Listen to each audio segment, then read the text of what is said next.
उस औरत को पता था कि उसे आखिरी स्टेज का कैंसर है, लेकिन उसने ये बात किसी को नहीं बताई, जबकि उसका बेटा रोज की तरह मजाक करता रहता था। एक दिन उसने चीख कर कहा कि उसने अपनी उंगली काट ली है। माँ घबरा कर कटी हुई उंगली उठाती है और उसे बिल्कुल भी नहीं लगता कि बेटा मजाक कर रहा है। उसे ये बिल्कुल अच्छा नहीं लगता। उसी रात माँ उसी अंदाज में जवाब देती है और जब बेटा डर कर पुलिस को फोन करता है तो माँ उसके सामने आकर पूछती है, अब हंस क्यों नहीं रहे हो? धीरे धीरे वो अपने बेटे को जबरदस्ती जिम्मेदार बनाना चाहती है।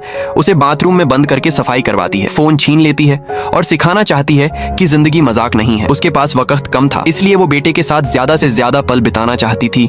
इसी वजह से उसने उसका समर कैंप भी कैंसिल कर दिया, जिससे बेटा और ज्यादा नाराज हो गया। उस रात माँ उसके कमरे में जाकर उसके साथ सो जाती है, जैसे बचपन में किया करती थी। अगले दिन वो पुरानी टैंडम साइकिल निकालती है, जिससे कभी माँ बेटे साथ चला करते थे, लेकिन बेटा उसे बेरहमी से मना कर देता है। मजबूर होकर वो अपने छोटे भाई के पास जाती है, मगर वो भी इसे अजीब समझकर दूरी बना लेता है। उसकी हालत बिगड़ती जाती है और पड़ोसी का कुत्ता हर जगह उसका पीछा करने लगता है। एक दिन गाड़ी चलाते वक्त उससे गलती से वही कुत्ता टकरा जाता है और तभी पड़ोसी समझ जाता है कि कुछ गलत है। वो बताता है कि जानवरों को बीमारी का एहसास हो जाता है और शायद यही वजह है कि कुत्ता उसके पास रहता था। पड़ोसी उसे सलाह देता है कि सच्चाई छुपाना सही नहीं है। वो अपने भाई को सच बताने की कोशिश करती है कि उसे मेलानोमा है और वो ज्यादा दिन नहीं बचेगी। भाई टूट जाता है, लेकिन उसे दुखी देखकर वो बात को मजाक बताकर टाल देती है। आखिरकार वो अपने बेटे को भी सच बताती है, लेकिन बेटा उसे रोज का नाटक समझकर हल्के में ले लेता है। कुछ ही समय बाद माँ की हालत गंभीर हो जाती है और उसे अस्पताल में भर्ती कर लिया जाता है। घर लौटकर बेटे को एक खत मिलता है जिसमें एक चाबी होती है। वो उस जगह पहुंचता है जहां माँ ने उसके भविष्य के लिए